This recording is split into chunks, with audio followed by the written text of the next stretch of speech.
All right, folks, welcome to TCH, the Crack House Podcast. My name is Mike O'Sullivan. Joining me again this week, my buddy, my pal, my childhood chum, Chris Muskrat Muscalino. What's up, brother? What's up, Big Mike? What's up, audience? Make sure to Uh, click the subscribe button if you've been watching us every week, and appreciate you having me aboard. Thank you. Thank you, Chris. Like Chris said, check it out, like, subscribe, share. Let more people know. That's we really appreciate the viewership we have now, but we really want to try and increase people watching this. So yeah, tell anyone you know. I try and share it as Chris and I try and share it as much as we can. If you could share it with just one person, it would help us immensely.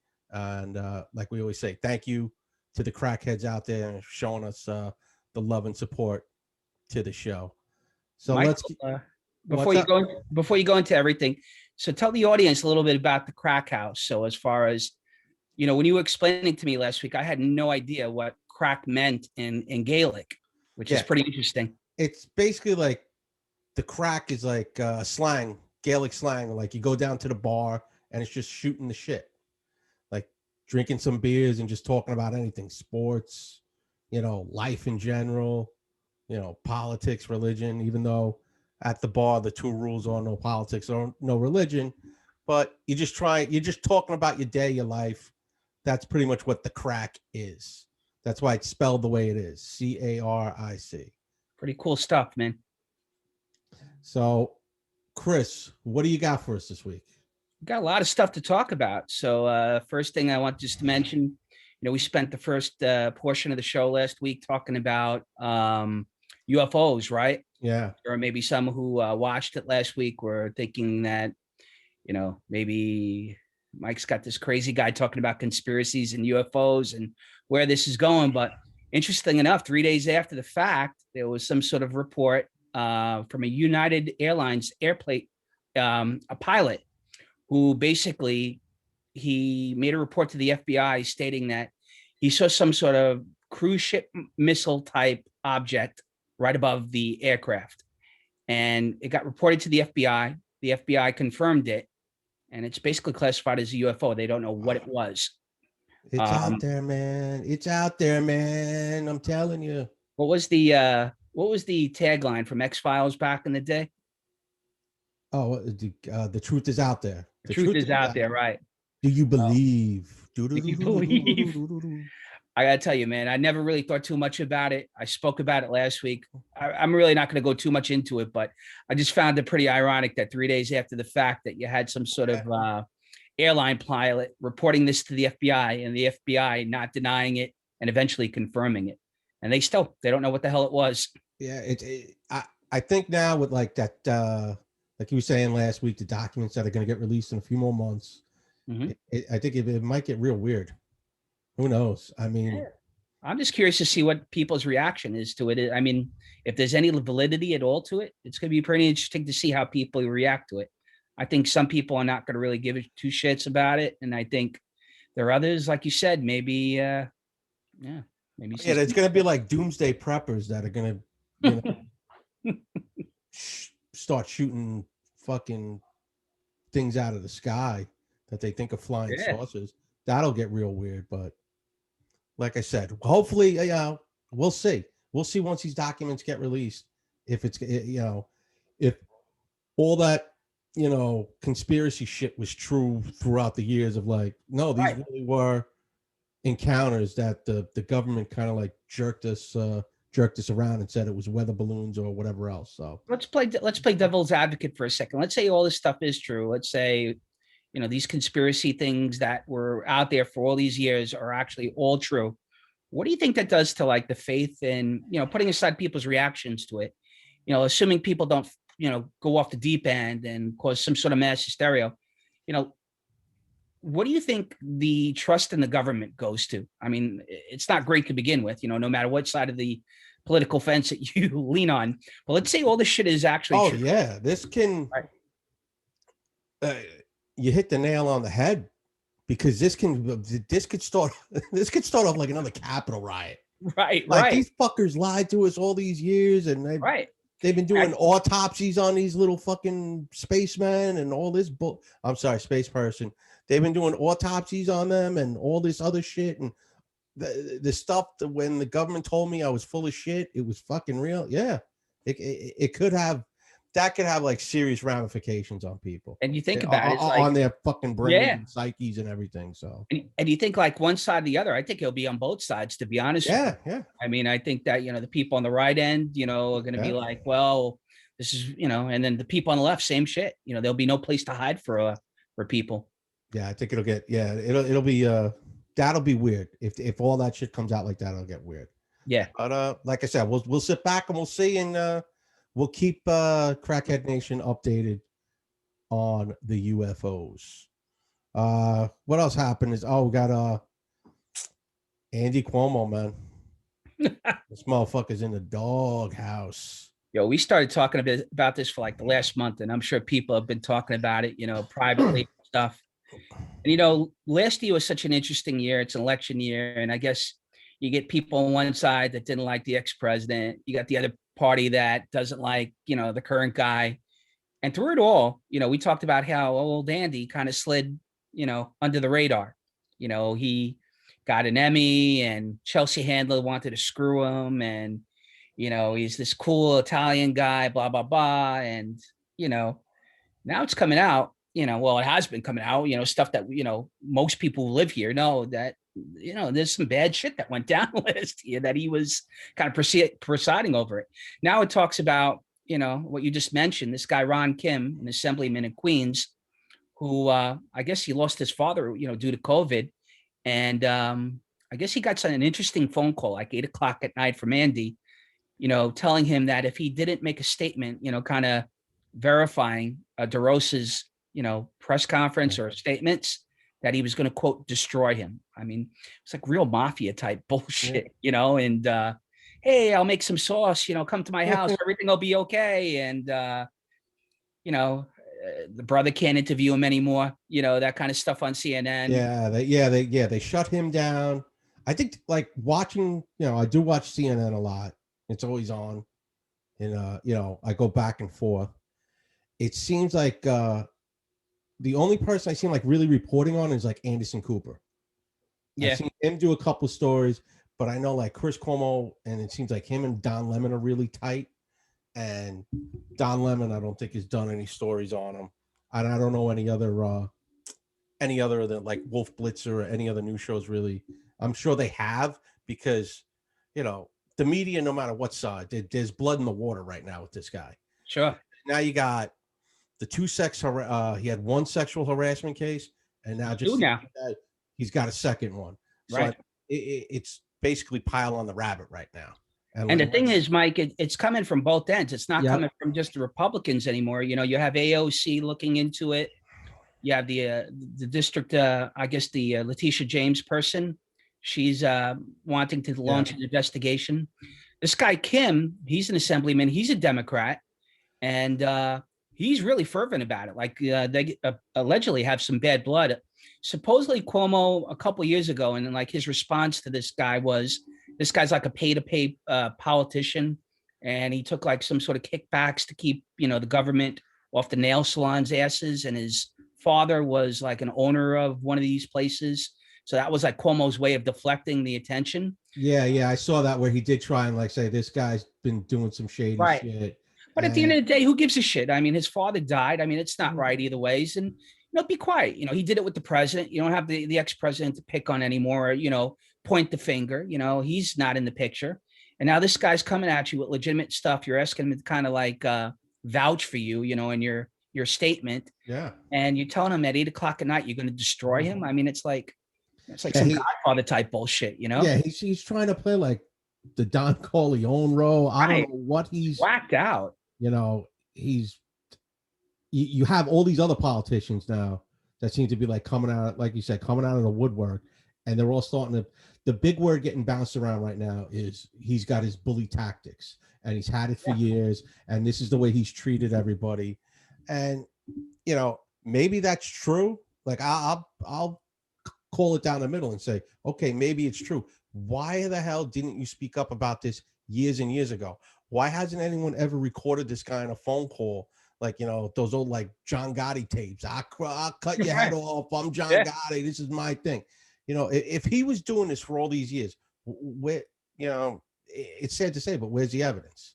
I And think now, some of it, I think some of it's like you said before. I think it's pile-on, blood in the water type yeah, stuff. But I also think there's some sort of legitimacy to it. I mean, the sexual harassment stuff. I mean, there's two of them now. You know, yeah, allegedly the one girl, she said that he pinched her ass, and I think there was a situation where he kissed her on the lips, like at a Christmas party, you know, without her consent. And then allegedly he asked her to play like strip poker or some shit like that. I mean, it's wild shit. I mean, you know, this is not like stuff that, yeah. you know, pile on type stuff. You know, it's kind of specific. You know, And you got to remember, you know, like with men or women that are like harassed in the workplace like this, especially with like those types of jobs where it's like everybody knows somebody. That's how they get where they are. If you're not an elected official in politics, everything is who you know there, and right? how you're going to get ahead. So And if I'm sure there's some validity. And look, it's like you have like those girls that are coming forward now kept their mouth shut for a few years because they sure. had, you know, they had jobs. They didn't want to lose their jobs. So yeah, And I think he's at a position of weakness to answer the question. I mean, look, when a guy's in a position of power, whether he's the president or a governor, what have you, and you know you want to make these allegations and you're subservient to this person, it's kind of difficult. But I guess when this person's at a point of weakness, which he is at this point, yeah, you know, he's on the ropes, the guy. I mean, any way you want to cut it, it's very easily, you know, it's much easier, I believe, to come out with an allegation when the other guy's on the ropes than when he's coming from a position of power. yeah. And last year, this time, you know, a little after this time, you know, he was a media darling. You know, I don't know if we talked about it, but Yeah, we he was talked a about good. him being like, you know, the vice president or the presidential candidate if something happened to Biden. Yeah, Biden had him Right, tapped at one point in the summer. The strong rumor was Biden was going to make him the attorney general. right, He had him very big on that, and they also said when he had these press conferences, like he was basically a good-looking Giuliani. He kept people calm and he gave them information. He was doing a great job until it found out, you know, he lied about some shit. But anyway, he I was on my train of thought here, but there was talks of if this would have been earlier in the presidential race, he would have been the nominee. he would have been the nominee. Like he Right. was that good. He does. He has a great TV presence, and then he tried being like, you know, the folksy down home at hey, come over my house. I'm making a sauce for And you. make the sauce, right? I'm gonna make them meatballs. You come over. Come on. You Right, know. right. So, And then but like you know, and you saw glimpses of it last year. It's like I think he made a comment, and I heard it on one pod where they were talking about, you know, he's chat sizing the public. You people didn't want to wear masks, and that's why you're in the position that you're in. You know, shut up, bro. I mean, come on, everybody's in the same boat. I know, you know, nobody wants to hear you chat sizing anybody. You know, you're ruining businesses. You know, you're picking and choosing. A lot of the shit that he said was like just so hypocritical. Like, I don't know, man. I mean, yeah. I was never a big fan of him. You know, I had my ideas about him last year when he was the media darling, but this shit is just a whole nother level. You know, it's just like the Ron Kim stuff. I mean, what's to Ron Kim's advantage to publicizing this at this point? I mean, there's no real benefit to him. You know, I mean, yeah, there's no word that like this guy Ron Kim was talking about running for mayor. There was no right, like publicity stunt behind it. The guy did lose. He lost his dad. right. I guess he's pissed. And I mean, listen, is there a political play in this? Obviously, I'm sure. but we just don't know what it is on like Ron Kim's end right now. Right. So, but let's put it this way. If it was my dad or your dad who are both in their 70s or one of your people, you know, anybody's watching the pod, your parents, and they passed away and you're in a position of power, I'd be going crazy over him. If my father died in a fucking nursing home, excuse my language, and, you know, you got this guy, you know, telling me on a conference call to do, quote, do the right thing and, you know, to make a statement kind of like validating, you know, his decision that, you know, in all essence really contributed to this guy's death. yeah. I mean, it's messed up. I mean, and then the sexual harassment stuff. I mean, look, you could play it both ways. You could talk about how maybe these people are piling on, but you know, like I said, I mean, where there's smoke, there is fire. You know, you get one story, maybe two stories, maybe, used to be like the gay rumors back in the day, about, XYZ actor is gay. Okay, you get one story. All right, fine, two, maybe. Travolta, right? How many Yeah. stories came out about him? There was like 30 people that came out and said the same stuff, right? And at some point, where smoke his fire, right? If it quacks and like a duck and walks like a duck, Right. you know what I'm saying? But I mean, yeah, who listen, who knows about John Travolta? Who knows about this guy? I'm sure there's going to be, like you said, this is such uh, an awesome media story. There is so much blood in the water on this story that he's just going to keep getting. Someone's going to find something where he cooked the books next. I think that's going to be the next story where he cooked the books, and it's going to be for something like $3,000, and people are going to be like, he stole from the state. And the question is, what's the end result? Like, I know they're trying to recall the governor out in California, Newsom. They're trying to recall him. Here, I guess, I think AOC was the one who really put it towards, starting the impeachment process. So the question is, I mean, what's the end game here? I mean, are they going to try to impeach him, let him ride it out? Is he going to deflect it and kind of ride out the term? I think they'll start the investigation. Letitia James, the state attorney general, is going to get an investigation going. The FBI supposedly have an investigation going. I think they're going to listen. Everyone loves watching an impeachment on TV. Everyone loves the spectacle of this. And even if it turns out they do this investigation into the nursing home stuff, and they said 15,000 at one point, even if it turns out to be 5, which is 5 too many to begin with, if it turns out to just be 5 people, they'll make some huge story about it. If these allegations are true, then he's done. He's going to get Me Too. They're going to impeach him. They're going to, they're going to try and hang him. Pretty wild, man. I mean, it just, when you're talking about a governor, I mean, it's one thing, we have precedents for like the president and stuff, whether it's Nixon or Clinton or Trump or whoever, there's precedents there, but I can't really recall on a governor level or someone like, being thrown out. I mean, maybe there was some assemblymen back in the 80s or the 90s that got thrown out. I know we have a mutual schoolmate, I guess, who was very good friends with a prominent, politician, a council person. I guess we could say the name, right? Peter Vallone. Vallone, right? And I remember predating him, there was a guy called Donald Mannis. Yeah, that he got caught with his hand in the cookie jar. He committed suicide, that guy, back in the day. And I remember there was something with a guy like up in the Bronx, Biaggi or whatever his name was. I think his granddaughter is the council person that's been going after him. That Democrat up there. Yeah. Natalie Biaggi, I think is her name. Okay. That's his granddaughter. I know some passed away a few years ago. He got caught up with stuff in the 80s. They were all it all had to do, I think, a lot of it with kickbacks and favors being done in City Hall. And a lot of them, there was like 4 or 5 people that got caught up in it. I don't know if anyone did time, but I think a lot of them were just relieved of their duties. And I think there was a governor back in the day in New Jersey, maybe, that got into some stuff. Maybe the guy after Keene, Thomas Keene, back in the 80s. There was a guy, I think, either before him or afterwards, I think, that got himself really wrapped up, where he either had to resign or maybe he was a senator or somebody. Was that the guy Corzine? Maybe. I think he was like a billionaire guy. I think you're right. I think he was doing like some double dipping, maybe with his company or some shady finance. Well, we're really forgetting. You know what? I take it back. You know what, Mike? I'm completely wrong on this. The guy who got caught up with the sex stuff, the governor of New York, after Pataki. Oh, Elliot Spitzer. Yes, right. Yeah, that guy. Governor? Was he governor? Yeah, he was governor. He was governor, right? And then we gave it to a blind coke addict. Was the governor for like a year and a half, who had like no idea what he was doing. He was like, I have an idea for maybe a future episode, or if we have some time here to talk about maybe the worst politician.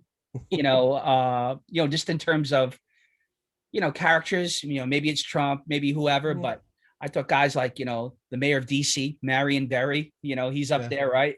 I think it'd be interesting to like Rob Ford, the guy in Canada. Yeah.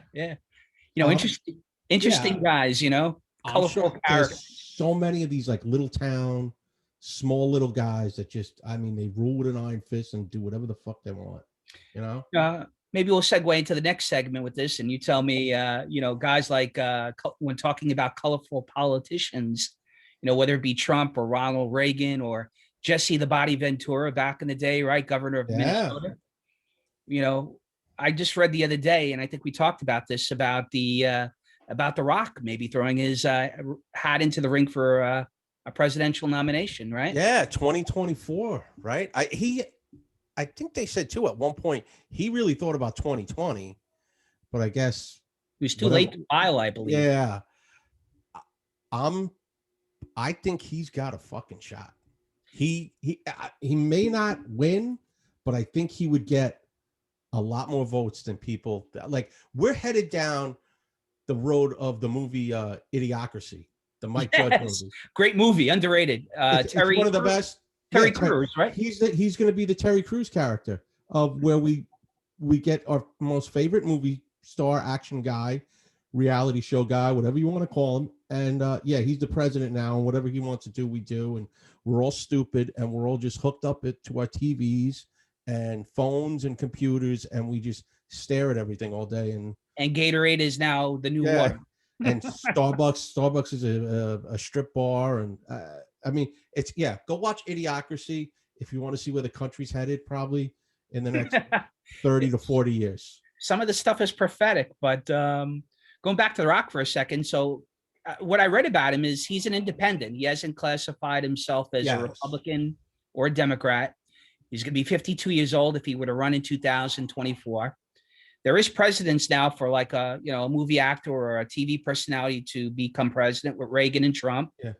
And, he's kind of like that figure that I think can transcend, various like cultural lines, racial lines, even political lines. He's really not, I haven't really read any of his political positions. They're really not out there, whereas like Reagan, you knew where you stood with, Trump, you knew where you stood with, to an extent.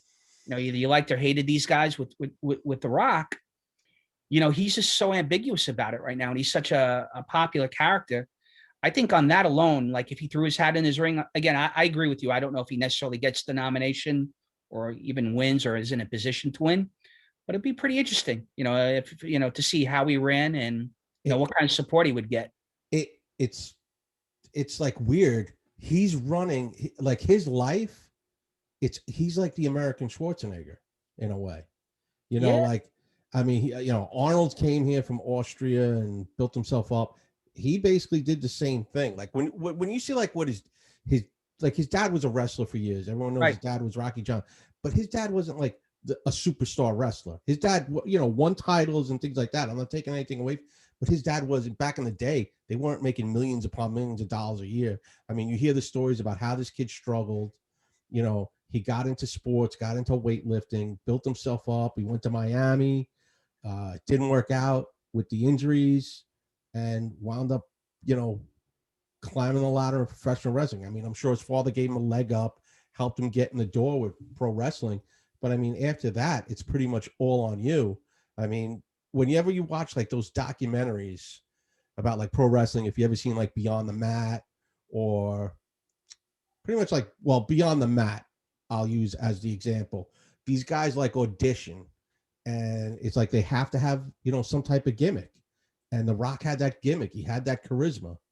And it goes a long way. There's a lot of guys out there who are like second generation wrestlers whose dads were famous, and they kind of like fell by the wayside.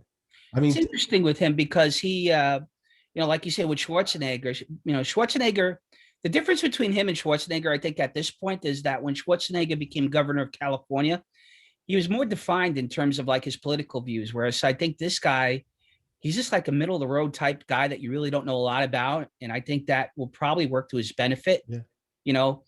If you've watched these pods, the audience out there, you can hear it, in terms of Mike and I's topics, at least me, I probably lean a little right of center, but, I also talked about, and Mike has probably mentioned it, about how, we really are, as a general, the country's good people. And, there's at some point we have to come towards the middle, people have to come towards the middle. And I think the allure of him would be that he's that type of guy that I think can kind of transcend that type of stuff. You know, you're not going to look at him like a Trump and say, I hate that effing guy, or a Reagan where his policies were just so abhorrent to a certain amount of people, or like Schwarzenegger to the other line.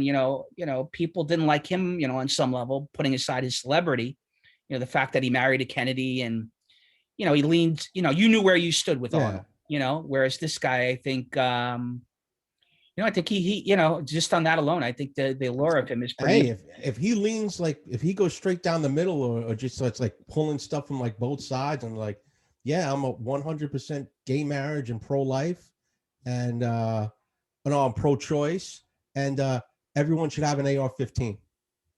Like, people be like, well, I hate him for this, but I like him for, I know he endorsed Biden for 2020. Yeah. I know he came out for it because that was like kind of like a big thing, like who he was endorsing. He had taken a while to make the decision, but it's going to be interesting. I mean, maybe at some point we could talk about wrestling and how big wrestling was with us back in the 80s and the 90s and stuff. Oh, yeah. We grew up on that. We'll definitely make that a future topic on the show. Good old. I've got an interesting topic for my St. John's audience out there. I went to St. John's University. There's actually a pro wrestler that maybe me and Michael talk about that hated my guts, wanted to kill me, who was actually, I think he's in the Hall of Fame right now. He's got an XM radio show. The people from St. John's will know who I'm talking about, but maybe if we have some time, we'll talk about that at one point. But talking about getting beat up, how about Texas? Yeah, man. They got well, what was it though? Like 2 inches of snow, and then everything just iced. I don't really know what it was. I know they had like really below average temperatures for that area. Yeah. I mean, I've been to Texas a couple of times in my life, and I've been to all the 4 major cities. San Antonio, Dallas, Texas, Austin. Austin is kind of like a Greenwich Village version of New York, except in the middle of Texas. It's very musically orientated. You got a lot of weird people. They have the South by Southwest festival is there every year. 6th Street is huge. If you guys anybody's been out to like Bourbon Street in New Orleans, it's got that vibe. Yeah. Oh, okay. A lot of indie music, right? And everything down there. A lot of indie music. Really cool scene, really cool town. If you're a single person, I definitely recommend it post-COVID. But there's also a lot of a lot of homeless people in the streets, a lot of drug use. It's a very anarchistic type, city. Very cool.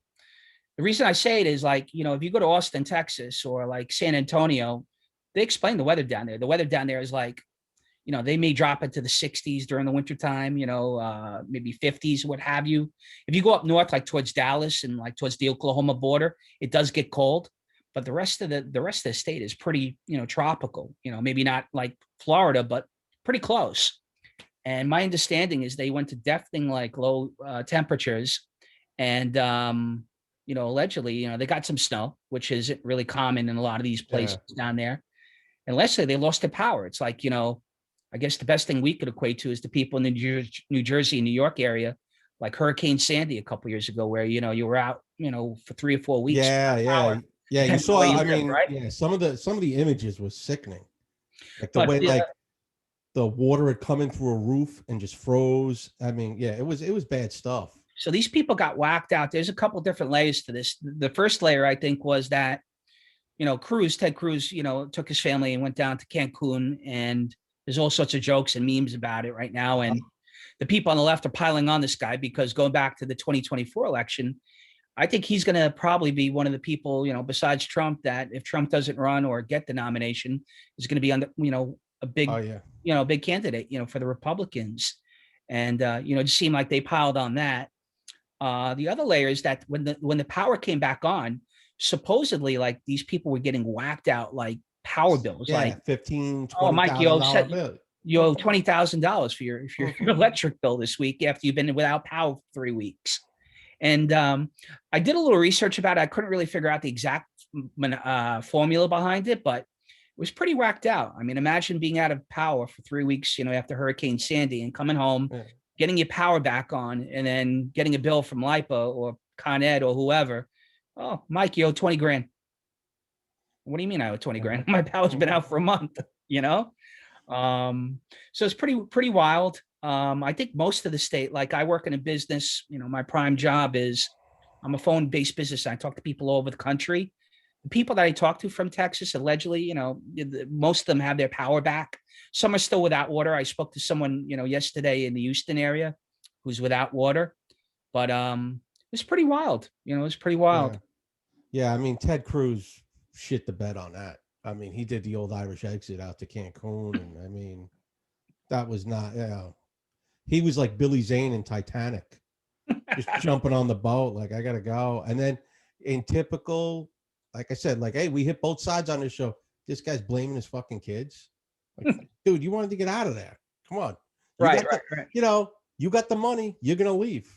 So he hightailed it out of Texas, which, you're the senator.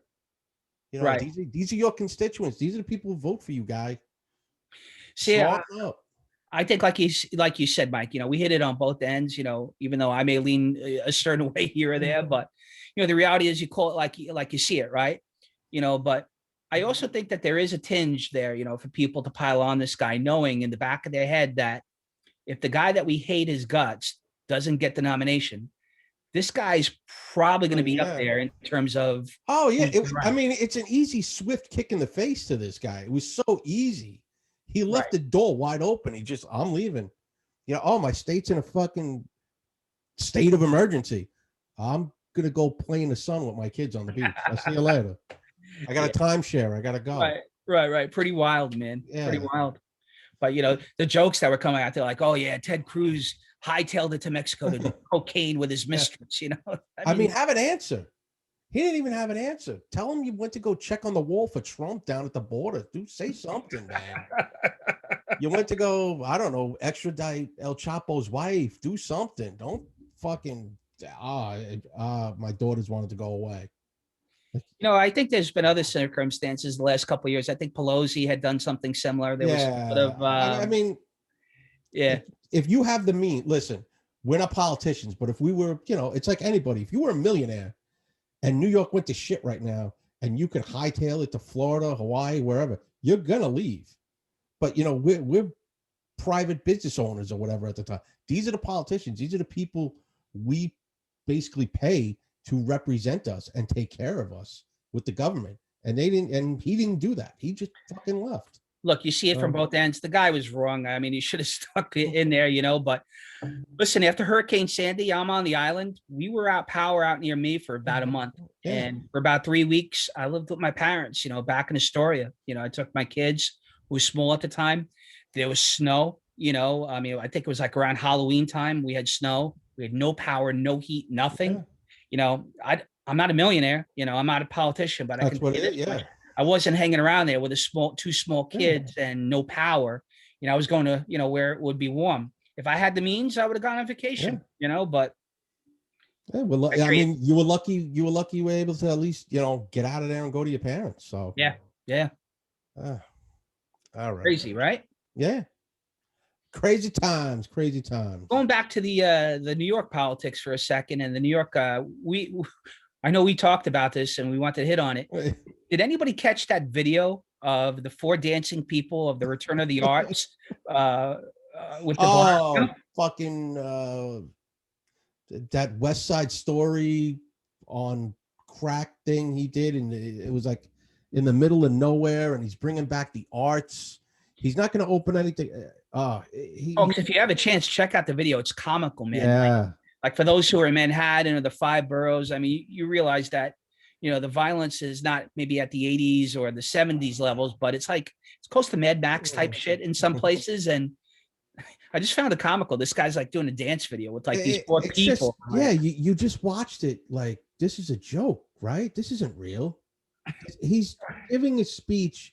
It looks like something from like 1985, where he's by like some burnt out buildings in an alleyway. Like you're expecting El DeBarge to come out of nowhere. Yeah, like it looks like the beginning of the movie Beach Street or something. I mean, it's like burnt out buildings, and he's talking about how we're bringing the arts back, and he's at his podium giving his speech, and there's like 4 people doing interpretive dance around him. It was like a bizarre West Side Story thing he did, and he's such an idiot. He's so like not plugged into the city. I think he's just trying to like ride it out and just get out of Dodge right now. I don't know, really. I think some of it, not to pile on him. Like, I don't particularly care for him. I think he's kind of a bozo. He's you know, his name is William Wilhelm. He's not even Yeah. Blasio. That's for starters. He's from Boston. He's a Red Sox fan. It just. Like you say, Mike, he seems like just so disconnected. But I look at that video and it's just like, what are you doing, bro? I mean, you're in the middle of a pandemic, people losing their livelihoods, people are dying. You got all sorts of political mayhem going on. He is. He's like the type of guy. He gave that speech, and probably like after he walked away and like got in his SUV limo to go back to Gracie Mansion, he was like looking around his team in the car, going, "I fucking nailed that one, right? I really brought the city to get like." He thinks he's like Giuliani during 9/11. Like, I'm uniting the city. And going back to Cuomo for a second, I think him and Cuomo hate each other's guts or something, right? I was exactly going to say that. He started to come out of the woodwork now and like, yeah, he's a bad guy too, and I don't like, and he's a bully to me too. Like everyone's getting their shots in. And I heard like he wants to get like a private investigator, independent counsel to investigate Cuomo now. Listen, I think Letitia James is going to do a good job investigating him, because I'm sure she has many political aspirations herself. And if she can nail a governor to a wall, she can probably like write her own ticket for a very long time. Yeah. I think there's I think there's a political tinge to both of them, as far as going after Cuomo. I know him and Cuomo got into it a couple of times last year with COVID. Oh yeah, he slapped the shit out of him every time. I mean, de Blasio's a boob, and every time de Blasio would say something, Cuomo would just be like, "No, we're not doing that." And he would just, whenever he wanted to shut the city down, he shut the city down. And Cuomo's like, I know they went back and forth with a lot of different things last year, and Cuomo kept on basically saying, "Hey, look, you don't have the power to make." It was the complete. I'm the governor. You're the mayor. Right.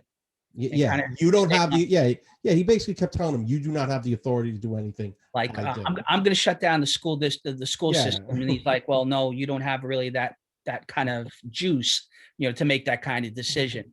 And now, again, going back to what you're saying before, it seems like the shoe's on the other foot, and he's calling for an investigator, a private investigator into Cuomo's dealings, and like you said, I just looked at that video, Mike, and I was like, man, I hope people who live here really look at this, whether you voted for the guy or not, whether you think he's a great guy or he's the worst piece of shit in the world, just take a look at this and just, see what's going around, and just, make a decision about it, just, look at it objectively and say, this is the mayor. This is the mayor. Yeah. It's a video you watch and you think like, this is it. This is the end times. This is Start buying canned goods, start buying, ammo, shotguns, flak jackets, because he's thinking this is going to save the city. Interpretive dance and like West Side Story. It's sad. It really is. It reminded me of the Rhythm of the Night, the El DeBarge video from the There was like dry ice smoke coming. It really, if you can check it out online. If I can find it, I'll put it out on the Twitter page, and everyone can look at it. It's horrific. It really is horrific. It's a sad state of affairs. Mayor William Wilhelm. I think that's his original name. Sounds like some sort of royalty from from Europe. And he's I think he changed his name. They said 2 or 3 times in his life, but he's. It's almost over with him. So it's like you're just riding out the stretch with this guy, and hopefully somebody. I heard an analogy which I think was kind of spot on. They were talking about this guy being this insufferable jerk as a kid, who walked around with Che Guevara shirts, and like if you went to high school with this kid, he would be like the kind of kid that you would either want to kick the shit out of, or stuff in a locker, or make fun of, or you just would run away with, because he was just so obnoxious.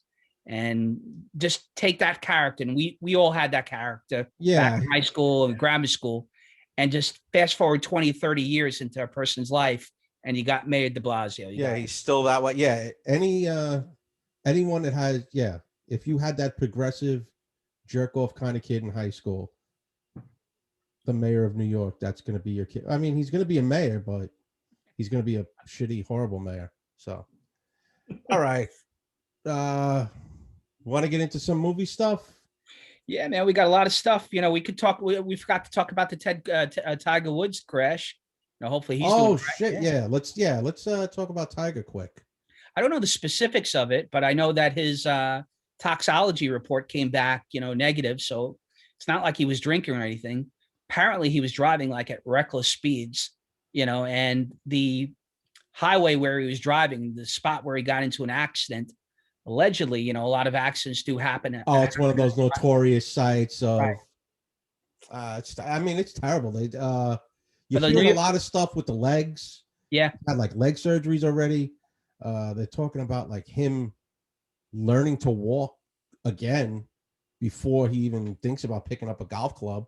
You the know, best way I can equate it, I mean, I guess, you know, kind of where your neck of the woods, that stretch of highway allegedly is like, you know, for the New Yorkers out there, you know, it's kind of like the Jackie Robinson Interborough Parkway, you know, that turn. yeah. You know, when you get into Forest Hills, Yeah, you right know, by Metropolitan Avenue. Yeah, right before Metro over there. you know, Yeah. when it gets really rainy and slick over Yeah. there, and if you're going too quick, you know, you see all sorts of pileups, you know, in that tunnel over there underneath the bridge. Yeah.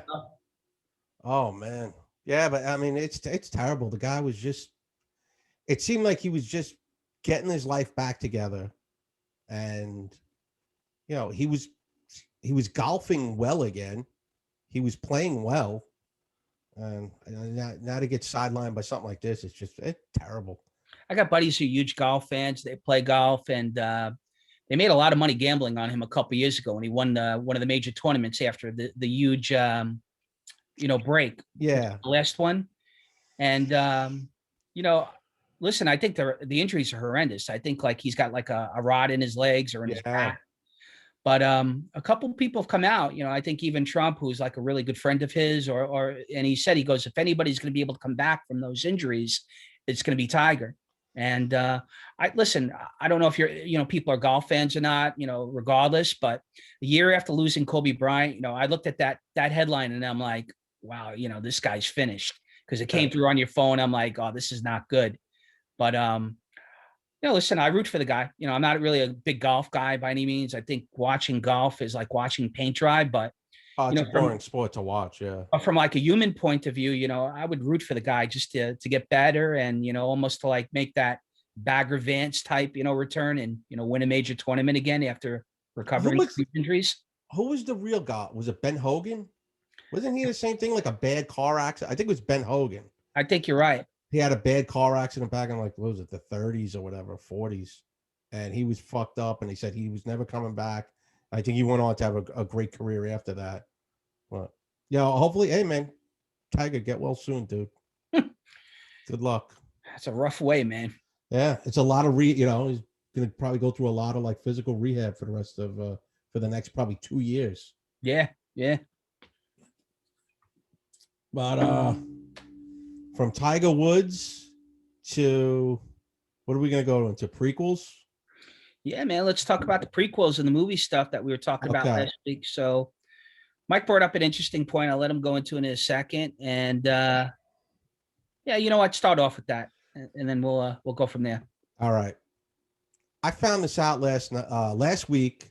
A buddy of mine, Chris Baumgart, the Beige, my boy, my number one, as some know him, shot me a text, and he was watching Indiana Jones and the Temple of Doom, which is the second movie in the series.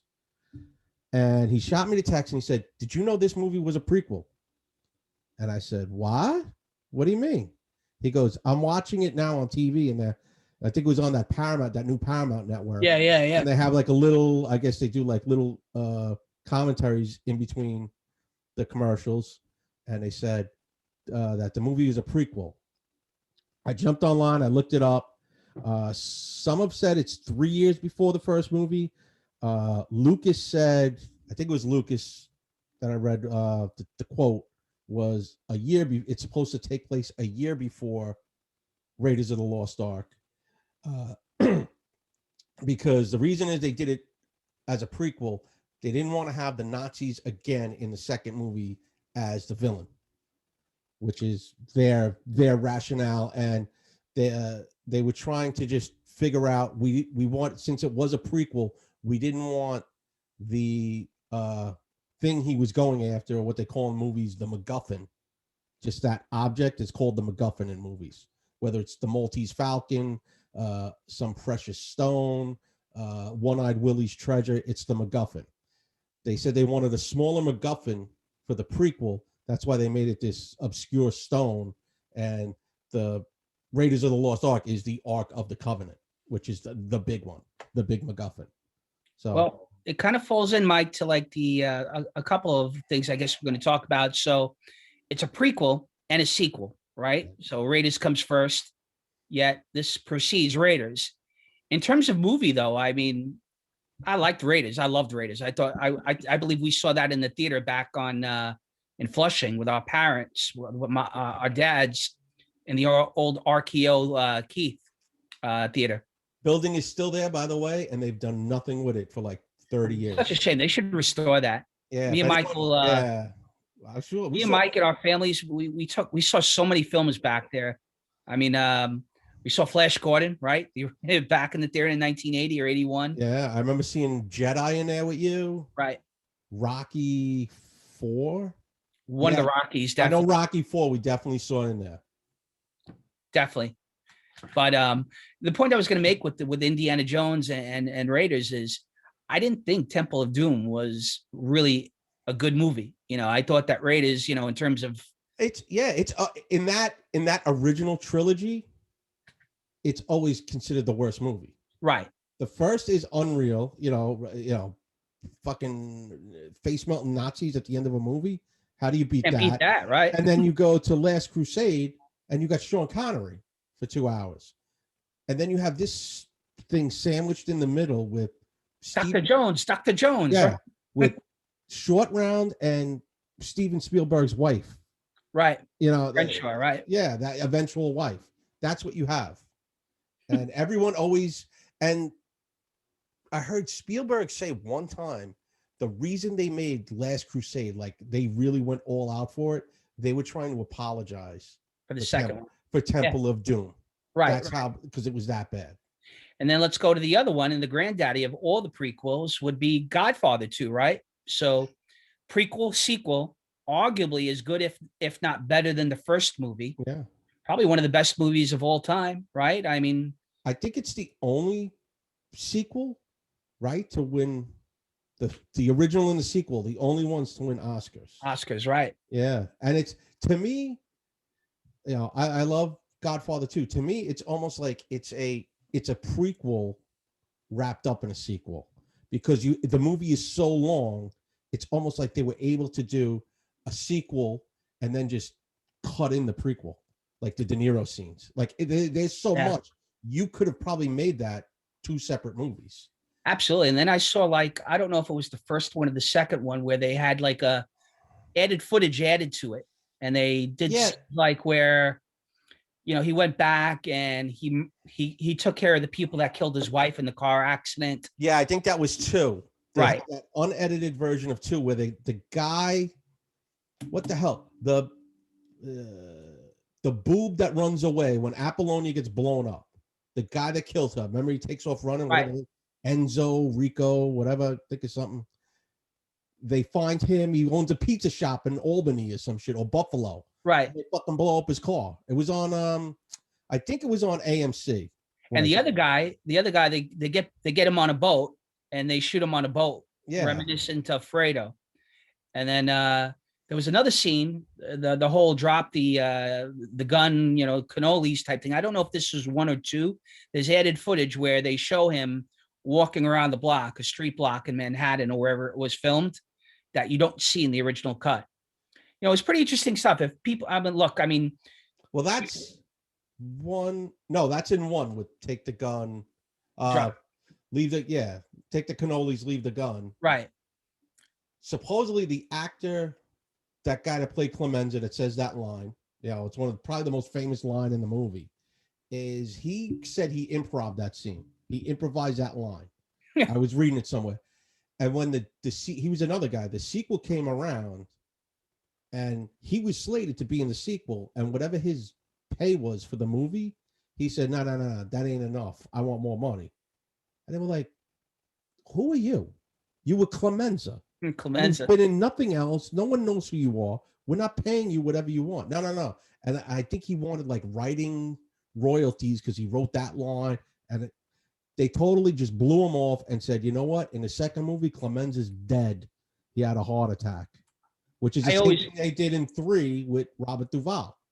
He wanted like $6 million, and they said, nope, you're dead.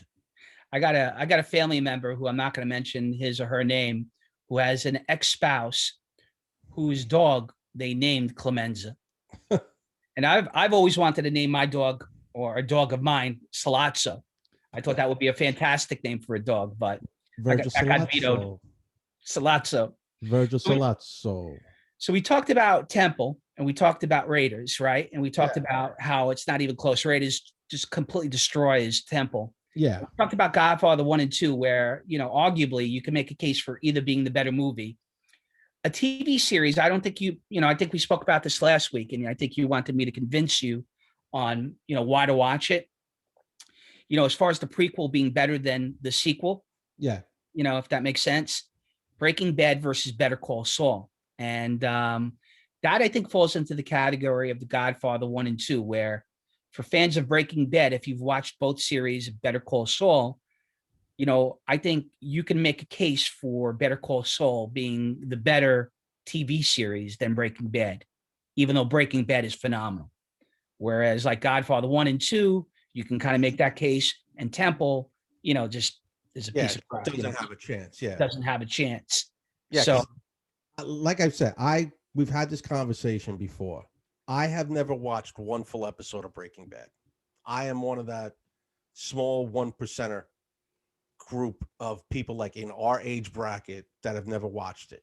And I've watched 5 minutes of one episode, 5 minutes of another episode. It seems like an interesting show, but to me, I'm like over it. I know how it ends. I know he's like dead on the floor. I know he's a school teacher drug dealer. Okay, I get it. And he's on the run, and it's we're gonna chase him. He gets away. We're gonna chase him. He gets away. I don't know. I feel like I'm done with shows like that. I mean, the last show I really invested on that did that to me was Sons of Anarchy. I don't know if you watched it. Oh, I loved Sons of Anarchy. And it got me that probably like the last season and a half of that show. I was just getting tired, but I was getting tired of the DEA, the CIA, the FBI, the NSA, ICE, whoever else is going to lock up the gang. And then they find a pen and now everything's fine. Well, let's break it down. It was too much of like they were supposed to get arrested. And then because, you know, you kill a witness. Like, here's the thing. All right. Being a cop, you can't just go around killing people like this. And people are going to be like, oh, okay, we're not going to investigate you anymore. The first season of the show, they kill an FBI agent. Sure. Opie kills she was a piece of shit. The other FBI agent, the female. I mean, she set up his family to be murdered. She deserved to die. I have no problems with that. But you killed the motorcycle gang in Sons of Anarchy killed at least 2 FBI agents that I can absolutely just remember off the top of my head. And they worked with impunity for 4 more seasons. The guy who wrote that show wrote a show called The Shield with Michael Chiklis. Yes, which was a great show. And that show after a while it was the same deal where you know there was murders, you know, of law enforcement agents by, you know, I guess law enforcement agencies in The Shield. Yeah. Going back to Breaking Bad and Saul and prequels and stuff. So to me, the allure of Breaking Bad, you know, it's probably one of my favorite shows. The thing I equate Breaking Bad to, and the allure for me, was Tony Soprano, Walter White, who's the protagonist of Breaking Bad, Jax, right? and the Michael Chiklis character in The Shield, all what, I guess is called an anti-hero, right? The bad guy that you root for. Yeah. So, being Italian, right? I was always partial to The Sopranos. I think a lot of us were growing up in the area. Walter White, for a guy like me, even though I'm Italian and whatever, I could never be Tony Soprano, no matter how tough I thought I was. You're not achieving that level. So to me, Soprano was unrealistic. Walter White was somebody that anybody could be. He was a 50-year-old guy. He was a teacher who got diagnosed with cancer. And he was like, oh shit, I have no health insurance. Oh shit, how am I going to provide my family? He's got a special needs son. Okay. And, the first couple episodes are very slow. Like if you watch the first season, it's very difficult to get into. And, he comes across this kid and he finds a method to utilize his chemistry background to make money to pay for his funeral and take care of his family after he's gone. And that's how the first series, develops. I'm sure people, know the ending, like you said, but the allure for me was showing this guy, a regular guy. I mean, he's just a regular guy living in New Mexico, teacher. I'm sure a lot of people can equate to him, whatever walk of life you are, what you do. And it shows you getting him a little glimpse of power and showing, how he kind of got screwed out of this company that, these two people who were chemistry people too, they developed this huge pharmaceutical company and became multimillionaires. And he kind of got bought out in the early stages of it. And, he didn't hit it rich.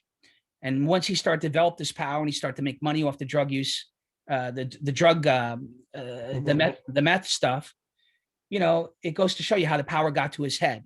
And he kind of got kept on wrap. He was getting wrapped up in bad scenarios with bad people.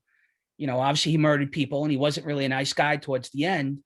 But, it's just like that whole common man, that whole anti-hero type thing that I kind of related to. And that's why I kind of liked it. And I think it kind of built the popularity of it, just like Soprano. Like you knew Tony Soprano was a bad guy, but yeah, there was a human aspect of him that kind of people related to. Yeah. What made Soprano so great wasn't Tony whacking people. No, it was, oh, his wife busts his balls too when he gets home. Exactly. Oh, his kids are a pain in the ass too. Oh, right. He's got the same problems as me. Oh, I mean, that's what made it, like the writing, obviously, and there's another prequel coming out soon. Was it the movie? Yeah, with the son. Yeah, he's going to be playing a young version of him. So I hope it's a good movie. I hope so too. I got on my Twitter account, I got Bobby Bacala who follows me. I'm still a huge fan of the show. Yeah. I hope it does very good. It's probably still my all-time favorite, but Breaking Bad, like you hit on, Mike, it, for the regular guy out there, for, in all walks of life, people like you and me, you could actually relate to Walter White, and I think that was the catch for me. And towards the end, not so much when Soprano, who, believe it or not, I think at this point he got whacked. I think the end of the Sopranos, as time have gone by, I've come to the realization that Tony got whacked in that last episode. I know. I think the guy comes out of the bathroom and I think he comes out of the bathroom and whacks him, right? But I was upset with that. I was upset at the ending with that, and I was like, what the fuck is going on here? What happened to the TV screen? Yeah. But I really wasn't upset so much, once I came to the conclusion that Tony died. I knew he was a bad guy, and he probably had it coming to him. At the end of Breaking Bad, I was visibly upset, man. Like, I'm not ashamed to say that. I was upset for the guy. I was upset at the way that his life ended, and, you kind of relate it to your own life on some level. The prequel, however, kind of focuses on his lawyer, Better Call Saul. Yeah. Who, going back to the Sopranos and go back to the Temple of Doom, it talks about Slippin' Jimmy, Better Call Saul, Saul Goodman. And his name is Jimmy McCall, and his alias is Saul Goodman. And in Breaking Bad, it shows you how Walter White needed a lawyer, and he comes across this guy, and the guy's pure comedy. Like, Bob Odenkirk is hysterical, like in most of the stuff that he does. Yeah. But, he shows you glimpses of how Walter White gets acquainted with him, how Better Call Saul Goodman gets him out of some jams, how he connects him with some people that help him with the drug trade. Uh-huh. And then the prequel goes into how Jimmy McCall became Saul Goodman. And like Walter White is kind of relatable to some people, to the regular guy, and like Soprano is, it shows you how Jimmy McGill, I think his name is, delves into Saul Goodman, who's not really a nice guy, and Jimmy is. Jimmy's really, the essence of his core is a good person. Like for people who've known me throughout the years, who'll probably watch that and like Mike. Well, Mike's doing this podcast with Muscolino. He's an asshole. I hated that kid. But for the people that really know me, my friends, my family, what have you, even if you dislike me, my heart's good. And I think with a lot of these characters, whether it be Goodman, whether it be Walter White or Soprano, on some level, there's some good in their hearts. Yeah. And the reason why I think that Saul and Better Call Saul is just as good, if not better than Breaking Bad, is it really goes into depths on how this guy, this lawyer, he's like in the shadow of Lenny from Laverne and Shirley, who was his older brother. He plays his brother. Like I want to say I caught like almost the first full season of it. Right. It's like wasn't a Breaking Bad guy. I just kind of like let it be.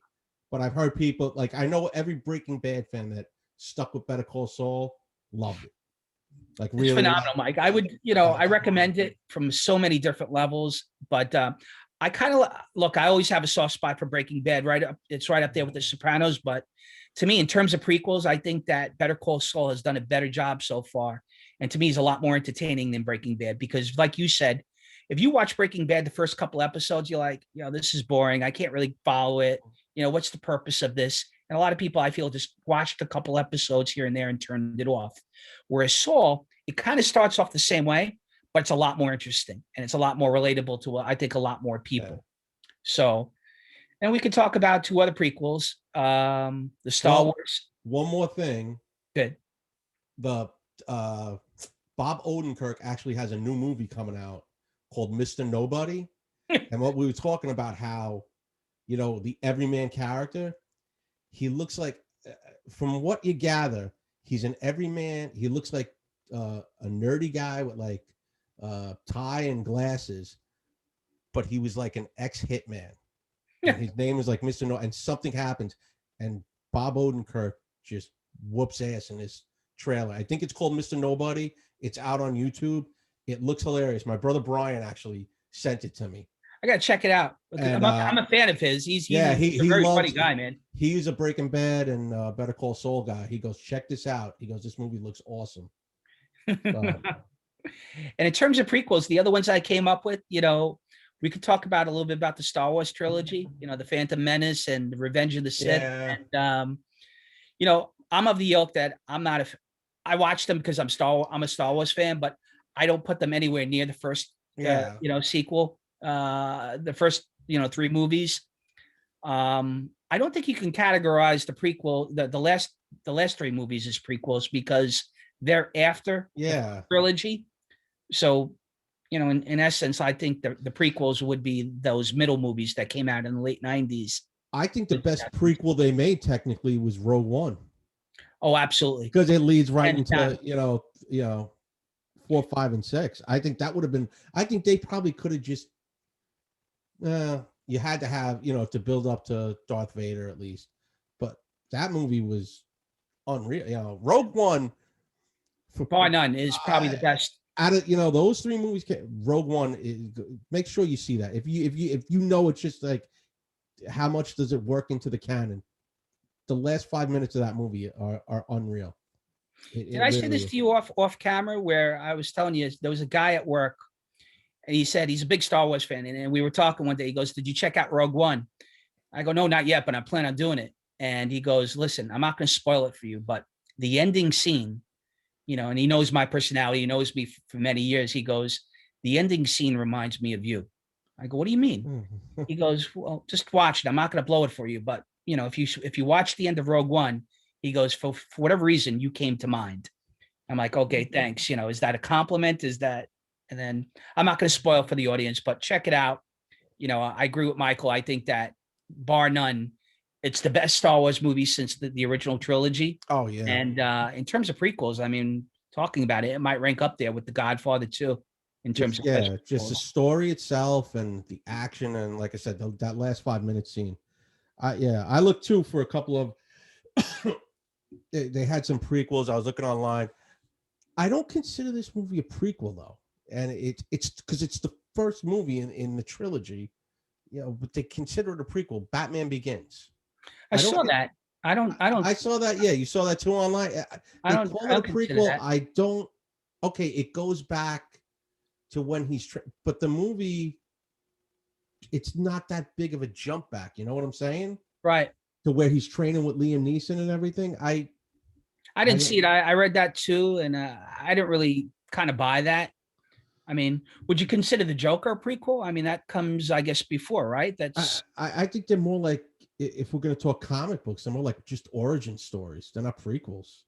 well, would you consider the Joker prequel? Because I mean, realistically, I mean, Well, I think it depends what they do with the movie, because there's no, I mean, it's a prequel, but you're talking like a 20-year difference if you're going to get into the Batman universe, really, right. Well, I mean, with that one.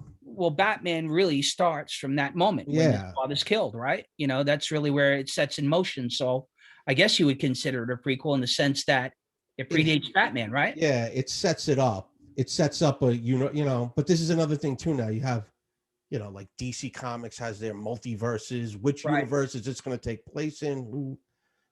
But How about X-Men Future Past? I would say more X-Men First Class, which I saw Right. up there as, Futures Past goes back and forth. It's one of those things. It's just time jumping around, which I think you kind of can throw it in there, but I think First Class was trying to show you, like, okay, this is our prequel. Right. Here's everybody. We have it all laid out. This is what's going to happen. Here's the prequel. And I just watched something on YouTube where they're going into, like, they're gonna delve into that multiverse now, like the phase 5 of Marvel, where like everything's coming together because they now have, I think, the rights to the X-Men back, and Right. I think Marvel owns everything now. Like, they got all their properties back, Okay. and supposedly it's leading up. They said probably the next big thing is going to be Secret Wars, A good where, friend of mine who where is everything is going to come together. it's interesting you bring that up because we had some people over, right? And one of my best friends, a good friend of my wife and I, he's a big comic book guy. He's like our age. And he was talking about today how Marvel does not have the rights to the Hulk. Like the only way they can have the Hulk is in the Avenger movies. They can't do standalone Hulk movies because the rights are owned by Universal, which I found pretty interesting. So one of the reasons why you haven't seen a Hulk sequel, after those Ed Norton movies that came out all those years ago. Oh, like the solo movies, right. Like you're not going to see a Hulk movie on a standalone basis because Marvel doesn't own the rights to the Hulk without putting him like in the context of the Avengers and what have you. So he was telling me this tonight, and I found it pretty interesting. I mean, it's a little bit off topic in terms of prequels and stuff, but bringing up X-Men Future Past, which I kind of I read what you said, what you saw about First Class, and I'm sure that that's probably a better example of prequels. I'm partial to Future Past because I think it was a phenomenal movie in terms of the way they capture like the time period where we grew up, like in the early 70s, mid 70s. Yeah. But I heard that today about the Hulk, and I was really taken back. That kind of makes sense. Yeah, I saw. Yeah, I saw something. YouTube had a thing about what, like, the next few phases are or whatever, and it's supposed to culminate Endgame. It's supposed to make Endgame look like nothing because they're gonna have the X-Men in it. There's talk of the Fantastic Four again, of, I guess, rebooting it for the third time, because they keep saying it's the Fantastic Four is considered the first family of Marvel, and they want to have them in. They want to have a successful franchise with them, so that's supposedly going to get all rebooted. You got the whole Eternals thing that's still going to come out, I think, this summer. And then did you check out WandaVision, Mike? I watched 1 or 2 episodes, did not like it. Everyone said you got to stick it past the episode 5 or something. 5th episode. My wife is watching it and seems very glued to it. She's enjoying it. And I heard once you get past, I think it's once you get past 4 or 5, it's good. I've watched really most of it. Up. I mean, I'm with you. I didn't really see what people are talking about. I mean, I found it kind of boring, to be honest with you, but I've just heard after I think like the fourth episode, some bombs get dropped. Yeah. Like people like, oh, this character came back and this. So I don't know. Maybe I'll sit down and in the age we live in now, it's not like, oh, it was on Friday and I missed it. I Right. just have to go lay on my couch, click a button 4 times, and I can watch whatever I want. So A little bit different than the days of the VCR, right? yeah, yo, did you tape it? Put the timer on, man. There's no more timer. There's no more. I'm Betamax. watching this now. Yeah, Betamax. I got it on Laserdisc, man. So, um, I think we're going. Oh shit, man, we're way in. So a few things What do you got? What do you got? What do you got? What do you want to wrap? We'll wrap it up quick. What do you got? So maybe we'll go into a little bit more detail next week. So there's a guy on Twitter that follows me, and I follow him. Pretty interesting guy, Joe Manello. And basically, what Joe does, I think we spoke about this off the air. Joe does Yes, yes. NCA type brackets for like movies and song titles. And he's running something on Twitter right now for 80 songs. Like he's basically running a bracket of 64 songs from the 1980s, and he's pitting them against one another. So what I was thinking of doing is maybe next week we could break down like a bracket each week, pose it to the audience, tally up the results, and show them the results. Kind of like almost like corresponding with the NCAA tournament, which I think is going on next month. And it's pretty cool. It'll like take like something like Aha's Take on Me versus like Billie Jean, or like Jesse's Girl versus Come On Eileen. And you get to pick which song you think would win it, in a hypothetical matchup. So I thought that was cool. I know we wanted to talk about the Woody Allen documentary. I know that's coming out. I don't have. Yeah, maybe next week, because the second episode I think is tomorrow night or Yep. Sunday night. When this comes out, it'll be on it, I think, after this comes out. So maybe next week we'll recap the last 2 episodes. Yeah, and there were 2 other things that I wanted to talk about along the lines of the Woody Allen thing. So there was the Woody Allen one. Then I read something about Mike Tyson. There's a biopic of Mike Tyson that came out, an unauthorized version. Oh, he's freaking out, right? He's freaking out. Like he's saying like it's cultural appropriation. Like allegedly some white dude, made the film. And he's flipping out because number one, I don't think he got paid on it. And number 2, he's saying, well, this guy shouldn't have made the movie because he's taking the black culture, and he shouldn't be making a movie like this without my permission. So I found that interesting. I'm a big Tyson fan, so I actually met him back in the day in a club that I worked in, and I've got many nicknames throughout my life. I've got Muskie, right? I've got Muskrat for people that knew me in college. I've got Ho Ho, which is a child, a nickname that I appropriated from my son. Well, anyways, when I met Tyson, I met him and LL Cool J in a nightclub in the early 90s. And, I managed to get an autograph from him. And I said to him, I go, Mike, can you give me your autograph? He goes, sure. And he writes it. And to this day, I still have the napkin with it. It goes to Muskrat, except Mike wrote Mustrat, Mustrat. And I went to show my friends and I'm like, wow, I got Tyson's autograph. They're like, yo, who's Mustrat? I go, oh shit. And to this day, like you'll see it, Mustrat on the napkin. It pisses me off because either the guy was drunk or he didn't hear me or he's just an idiot. But, I found that pretty interesting. And the last thing I wanted to say is that going back to the biopic thing for a moment, I don't know how many of you guys are, maybe even you for that matter, are hockey fans, but I think there's a pretty interesting biopic about Bob Probert. Yeah, I actually saw that one. Who was an enforcer for like the Red Wings, like in the late 80s, real tough guy. He had a bad cocaine problem. He died young. Yeah. And it kind of goes into his demons and stuff. I thought that he had a great, I think it was him telling his life story at the end, kind of like when he retired and how he kept going to the bar. Right. And he would go down to the bar for like an hour. And then he'd be like, okay, yeah, all right. I was just there for an hour. That's not bad. Then he goes, a couple of months after I retired, I'm there 2 hours, then 3 hours. Then I became the guy that opened the bar and closed the bar. Right. And then, he had a bad coke problem. And like he died very young. He's also in another documentary. It used to be on Netflix. I don't know if it still is.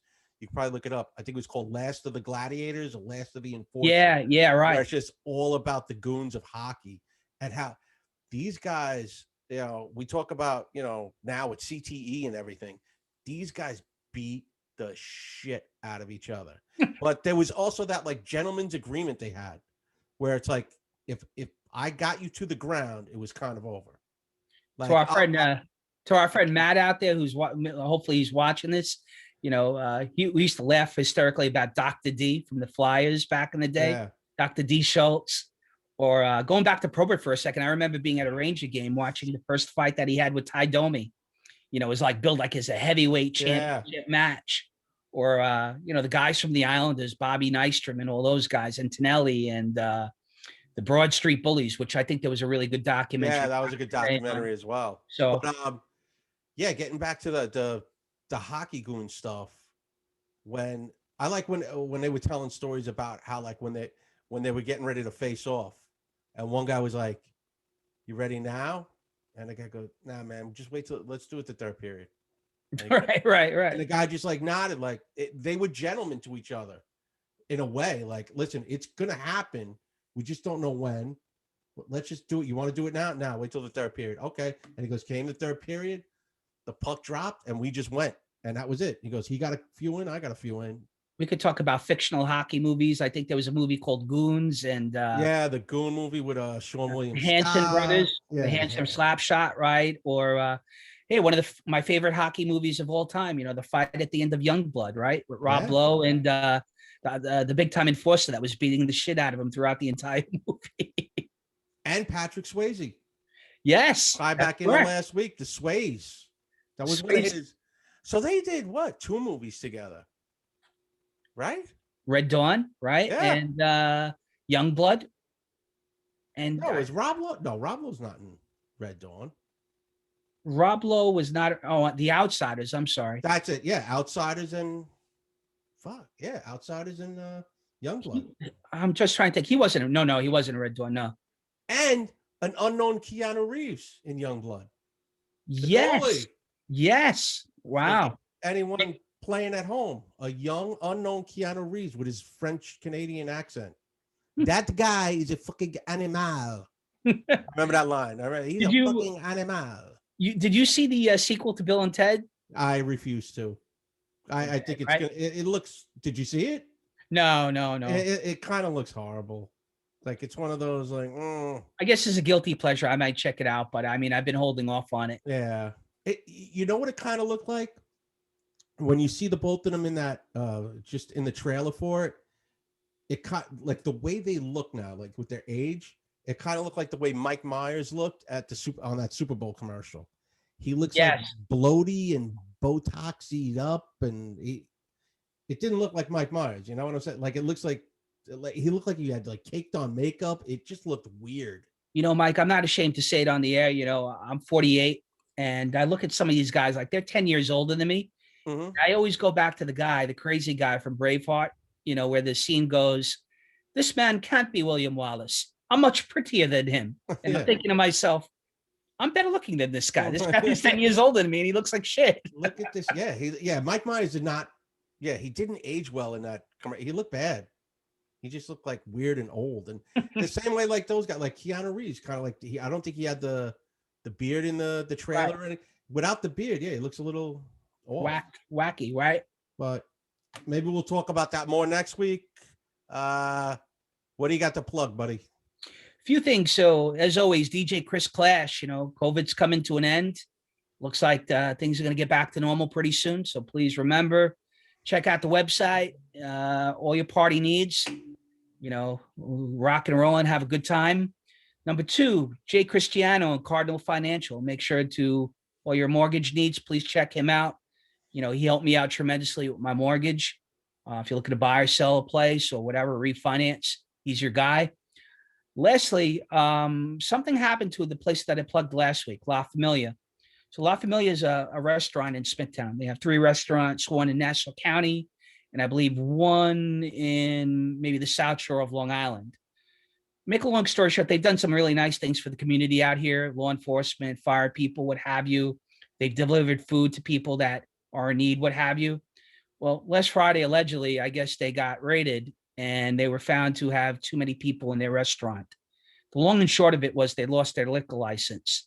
So He's a really good guy, John, the owner of the place, the manager I went to St. John's with, John DeVella. If you have a chance to patronize any of their restaurants, I know they're hurting right now. They lost the liquor license, which is a huge death knell for any restaurant. Yeah. Please check them out. If you're in the area, order a meal from there, check his place out. It was unfortunate, allegedly they said that they weren't socially distancing and they were overcrowded in the spot. And, COVID's been difficult for a lot of people. I just, if I can help them out and have a couple people patronize them, who watch this, I think it would really be cool. All right. Like Chris said, check these places out. Check out La Familia. You can check me out at Twitter at Crack House Pod. Remember, CRAIC House, common spelling. Check me out on Instagram, the Crack House Podcast, _ between the words. And don't forget, check out my buddy Jack, I Can Paint, SOF Bad Monkey. And that's about it. We'll see you next week. I don't know what we're going to do next week. Maybe some more sequels, maybe some hockey. I got a lot of stuff that I think we didn't hit on that we'll definitely, I'll bring up to you. And please, folks, click the subscribe button. That's the biggest thing. I mean, Mike's not getting paid for this, neither am I, but, it helps with, the subscribe. I've got a huge Twitter channel that, I'll plug. It's MUSKY at 4213 at Twitter. So, I mean, you can check me out there, but please click the subscribe channel. Mike's doing a great job here. It's an honor for me to do it with him. And, subscribing is really going to help us, grow this channel. Appreciate you all. All right. We'll see you next week, everybody. Bye-bye.